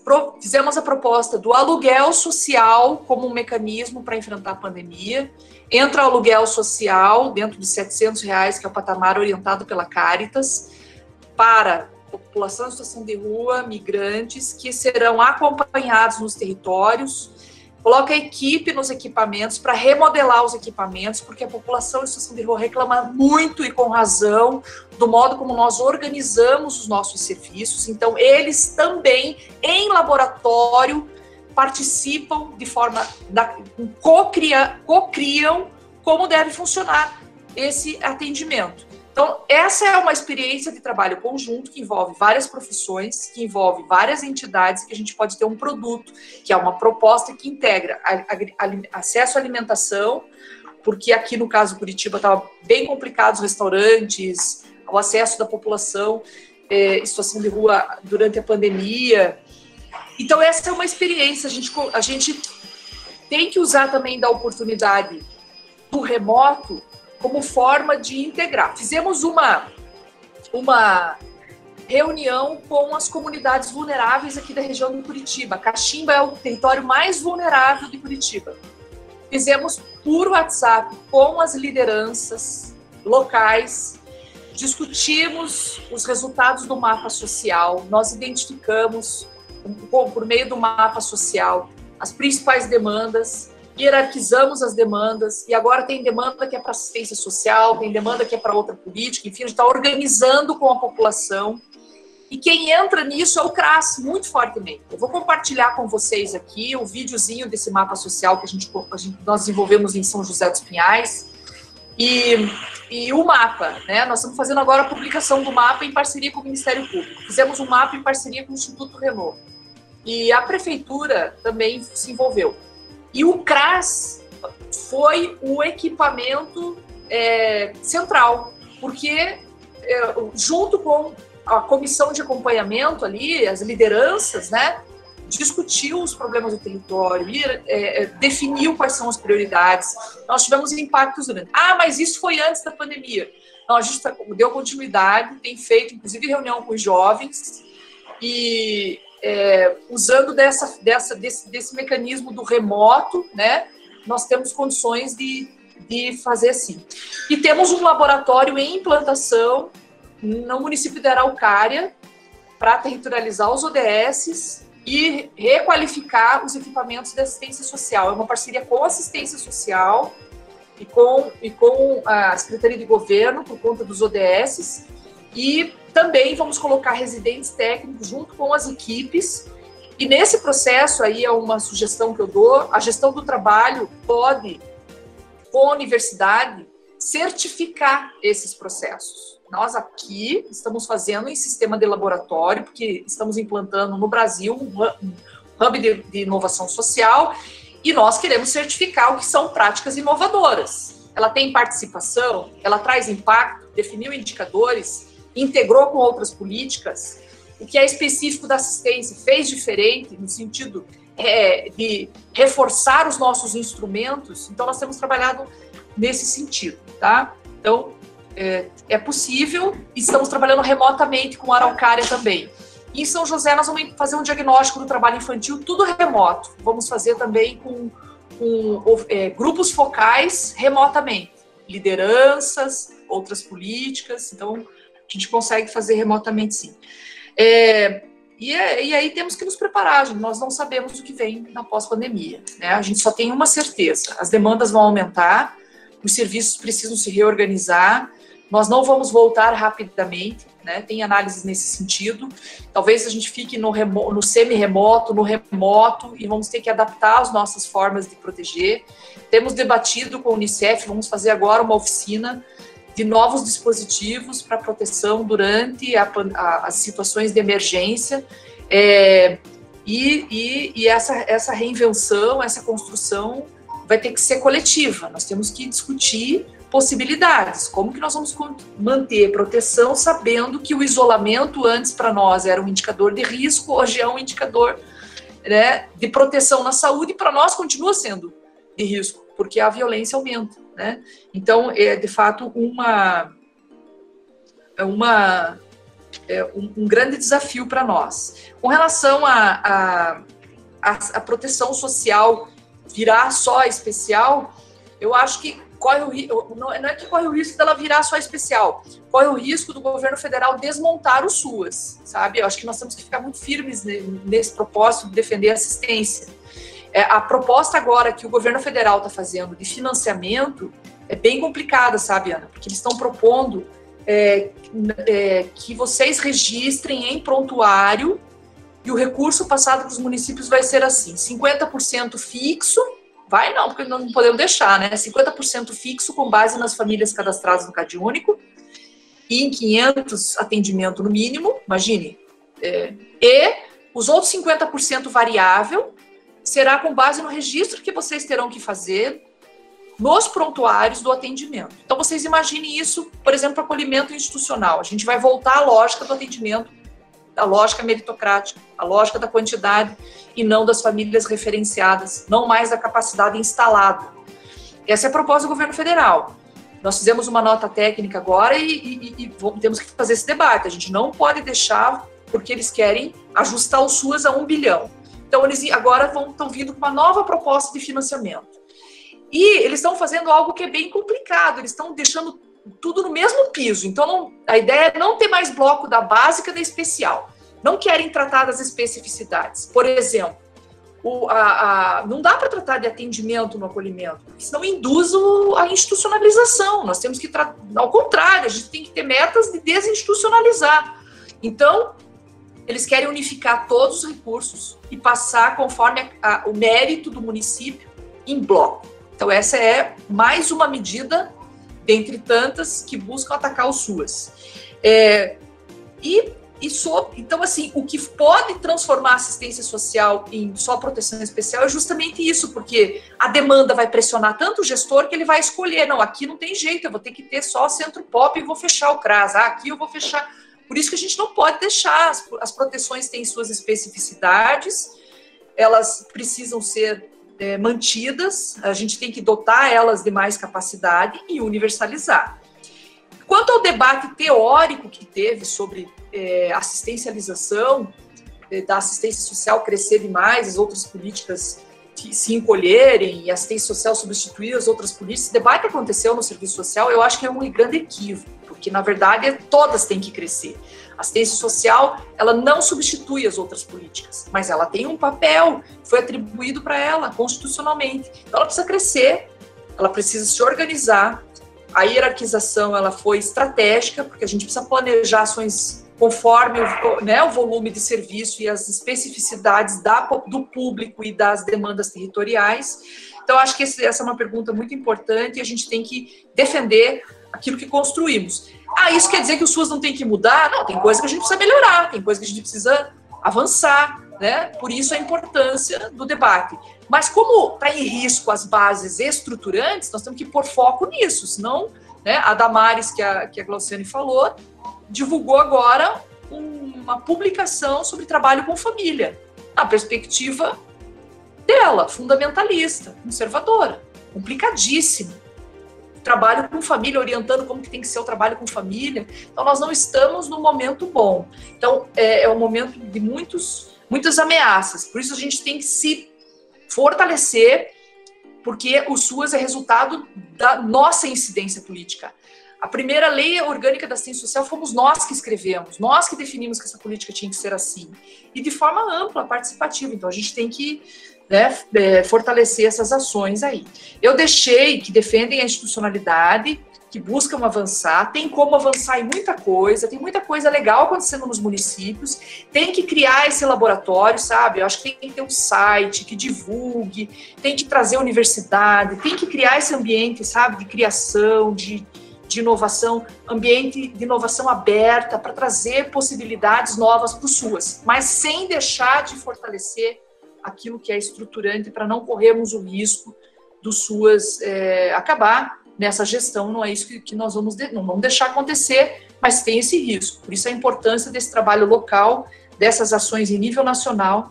Eu deixei aí para vocês divulgado a ação, a coalizão na assistência social, para que vocês divulguem também com as redes de vocês, para que essa adesão só aumente e nós possamos não só contar com a sensibilidade de alguns deputados, mas com o seu dever de garantir que a assistência social, né, se efetive como política de Estado. Obrigada, Jucimere. Queria saber se a Glauciane gostaria de fazer alguma contribuição com relação a essas perguntas. Gostaria até de esclarecer que a gente vai fechar nesse bloco por conta do avançar do horário e porque as outras duas contribuições que foram colocadas no chat, acredito que já foram contempladas, né? A da vigilância, falando sobre a questão dos recursos ínfimos, né? Eu acho que foi bastante contemplada na fala da Jucimere, e a do Gleidson, presidente do Conselho Municipal, mas parabenizando esse momento, e a gente já desde já agradece a participação de todo o Conselho Municipal de Assistência Social. Eu gostaria só de complementar, eu penso que essa perspectiva que a Ana Paula traz da PSB, PSE, eu acho que a Jucimere já colocou, eu concordo, eu acho que é dessa forma mesmo, a gente, inclusive agora, na nossa realidade, por exemplo, com a questão do recurso do Covid, que veio para acolhimento, mas a gente aproveitou a oportunidade para retomar as atividades do nosso centro pop, mesmo sendo também especial, mas era uma atividade, né, que a gente tinha paralisado, por conta muitas questões, então eu acho que essas oportunidades de manter os SUAS, né, no modelo que ele está, e a partir daí aprimorar e não retroceder, eu acho que esse é o nosso horizonte. Eu já me sinto bastante contemplada no que ela traz. Mas eu queria trazer, pegando essa pergunta que eu acho que foi da Ana Paula, sobre a questão do trabalho coletivo combinado, se eu não me engano, né, o termo que a Jusciméria usou foi esse. E aí trazer, acho que 3 coisas, Ana Paula e nós, né? Primeiro é a gente fortalecer uma das nossas funções, da questão da gestão do território. Nós vivenciamos, inclusive agora na pandemia, isso veio à tona, muitas, eu não diria entidades, mas até algumas entidades, algumas associações comunitárias, alguns grupos que se organizam de uma forma ou de outra nos imensos territórios que a gente tem e que não conheciam o CRAS.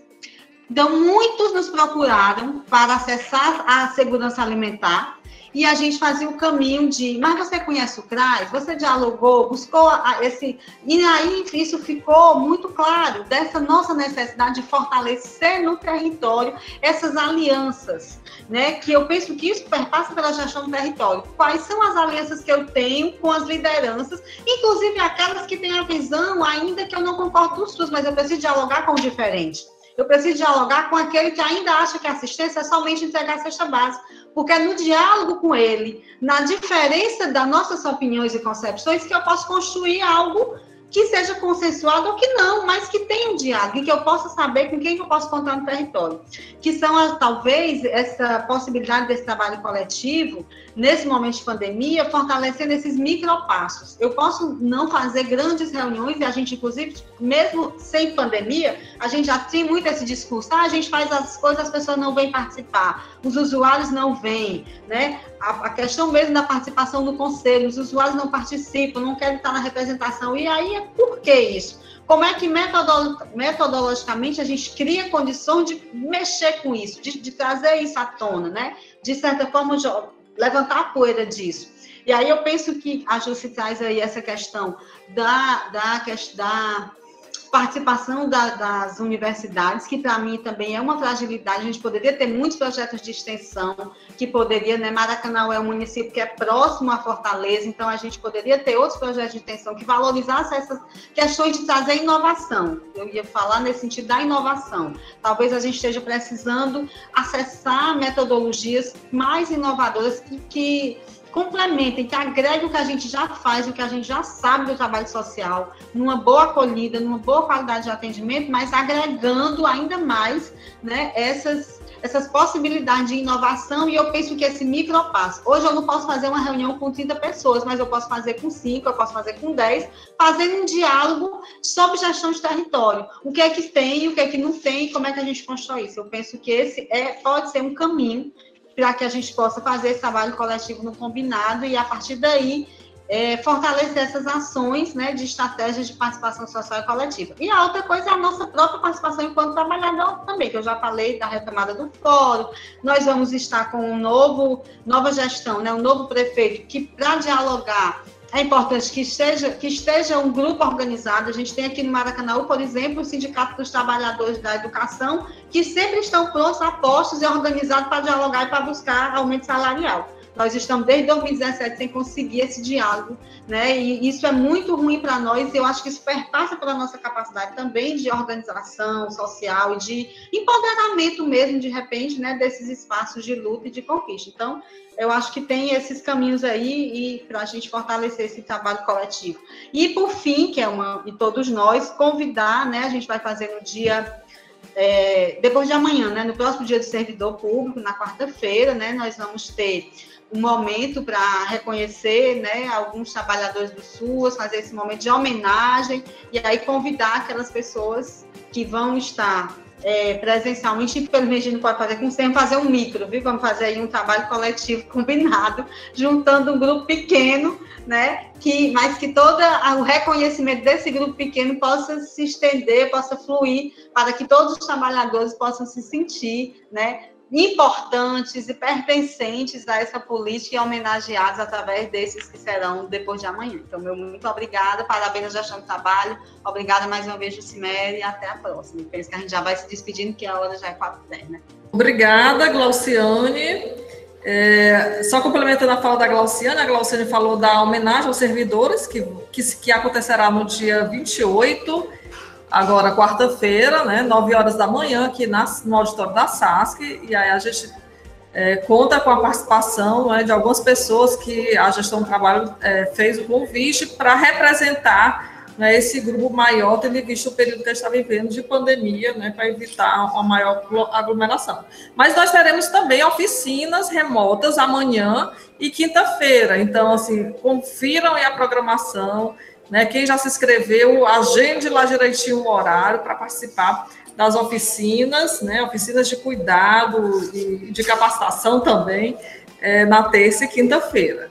Então, Jucimere, você gostaria de fazer as suas contribuições finais para a gente encerrar esse webinário? Mais agradecer, parabenizar vocês, né, por esse cuidado de ter estratégias de valorização, de cuidado de quem cuida, de quem está na linha de frente.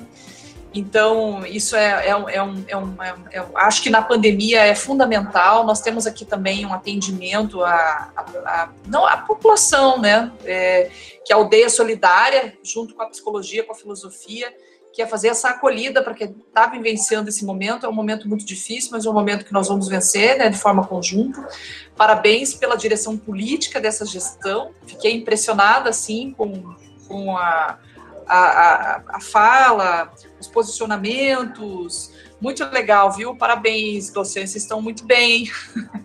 Isso mostra o compromisso conjunto, coletivo de vocês, e é isso aí, acho que esse processo, ele precisa se intensificar. Eu estou à disposição, coloquei aqui para vocês, compartilhei o mapa social, que é essa experiência aqui em São José, também o site que eu comentei, e vou compartilhar a apresentação, caso vocês tenham interesse. Lá tem algumas referências também da exposição que eu fiz, de material, de diagnósticos que foram realizados para, caso vocês tenham interesse, conhecer, ver a metodologia, estou à disposição também para contribuir aí com vocês, tá bom? Então, um forte abraço, parabéns vocês, né, todas e todos, né, pelo Dia do Servidor Público. Obrigada aí pela oportunidade. Então, a gente agradece a todos e todas que participaram, né, os servidores que são nossos maiores homenageados de sempre e, de modo especial, nesta semana, que a gente comemora o Dia do Servidor, as duas palestrantes, Jucimere e Glauciane, pelas belíssimas e importantes contribuições. E já que eu citei no início, né, uma citação no trabalho de mestrado, né, na minha dissertação, gostaria de fechar aqui a apresentação de hoje, essa nossa rica discussão, com justamente uma citação da Jucimere, e essa citação, gente, é de 2012, e é super pertinente com tudo que ela falou agora, né? Então, essa fala dela, eu lembro, eu estava presencialmente, né, na época que a gente podia ter muitas aglomerações, no 14º Encontro Nacional do COEGEMAS, que foi realizado aqui em Fortaleza. E a Jucimere citou que a gestão do trabalho é o componente indutor central no aprimoramento e na consolidação do SUAS. Sua direção depende das estratégias políticas impulsionadas pelos trabalhadores e usuários. Depende também do compromisso político de gestores. Então, eu acredito que essa fala de 2012 fez o link, né, com a fala dela e como é bom também saber que ela continua estudando, pesquisando, escrevendo, né, nessa área e avançando ainda mais com essas contribuições. Então, brilhante, Jucimere, muito obrigada. Muito obrigada, Glauciane, a todos, e a gente declara encerrado esse momento de hoje, e durante a semana a gente, né, mantém mais contato com as outras atividades. Muito parabéns, viu? Parabéns pela organização, obrigada pelo carinho. Até a próxima. Até a próxima. Obrigada.